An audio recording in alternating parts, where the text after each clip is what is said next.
defense then? Time to talk a little dark side of the ball. I love it. Well, they're in trouble. Big time. They're in trouble. Big time. They're losing the Pro Bowl left guard, Joe Bitonio. Bitonio. He's on all over these like NFL 100 vids that they do with these players. He's a beast. He's always talking about other players. I think you know what? I think he was on that Cam Hayward one. That's what it was. He was talking about how good Cam Hayward was. That's the only reason I really recognize him. But he made the Pro Bowl 3 times over these past couple of years. Absolutely. Yeah. 3 times over these past couple of years. That makes sense.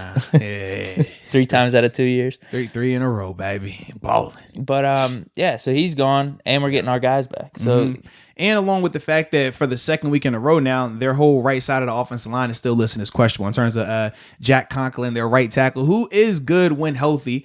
He's listed as questionable. Then they also have Wyatt Teller and J.C. Treader, the center. Actually, I should call him center/players coach because. Yeah, we said this. I think we said this earlier too. He had to actually coach the O-line last week. He was the legit player coach because the O-line coach and the assistant O-line coach were both out because of COVID going into the game. Had no clue about that.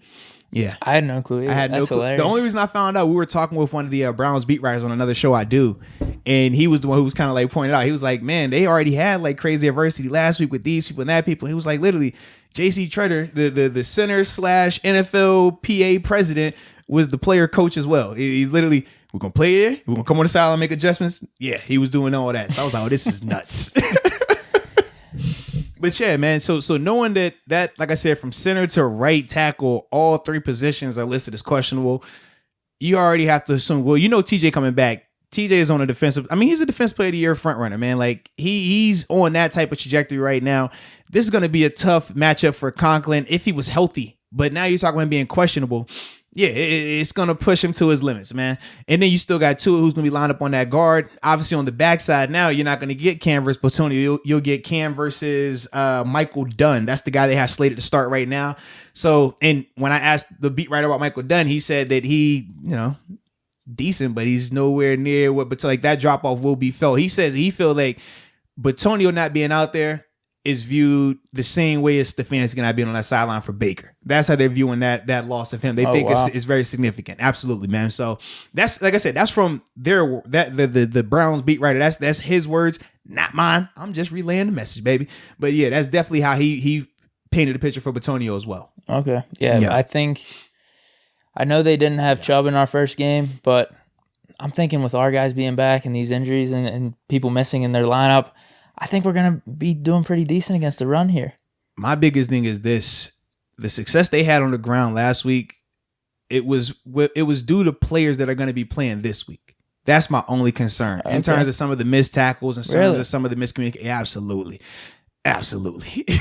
So for me, I still think if they don't wrap up and get that part of their game fixed, you're still going to have some of these issues. Because let's be real, Vince, Avery, Williamson, those guys were out there for a portion of the game. Well, we might be getting one player back, though. Yeah, true. It's a possibility. Definitely is a possibility. And we'll get to him. I was going to say, I want to bring him up later. We'll definitely get to him, man. But to me, that's more of the bigger issue. The fundamentals, just wrapping up, not sometime, every time. Getting aligned and communicating, not some of the time, every time. Those weren't issues that were due to younger players being out there or guys that won't be out here playing significant ball come playoff. Those are players that are going to be starting, come playoff time. So that's why for me, I'm like, I still am a little uneasy. The only reason I feel a little bit better with our defense versus their run game is Bitonio being out. I know Cam is he's gonna walk the dog with this Michael Dunn. He's done way better players a lot worse. I fully anticipate that from Cam because that is Cam's MO. It doesn't matter who he's lined up against. He's a McDonald's number one. You know what you're getting no matter what country you're in. That's what he's giving you. That's my guy. So I think to me, I'm more excited about that element than necessarily us just saying, well, hey, man, we got these guys coming back. Because I'm like, no, they were out there. They were definitely out there. You know what I mean? That's just my perspective on it. And this video is brought to you by DraftKings Sportsbook, America's top-rated sports booking app. Not only is it safe, but it is secure and Deke, it is reliable. We need reliability in this world, baby. Man, definitely. Got to be reliable, man. And for all the first-time users out there, if you use the promo code MOATS, you will receive up to $1 $1,000 in deposit bonus money. So, Deke, what are they waiting on? I'm really not sure. Like, Deke, it's Super Wild Card Weekend. What are they waiting on? I don't know. First time we got the extra game. Come on, man. Take advantage of it. Use the promo code, download the app, and get this opportunity to make a little money.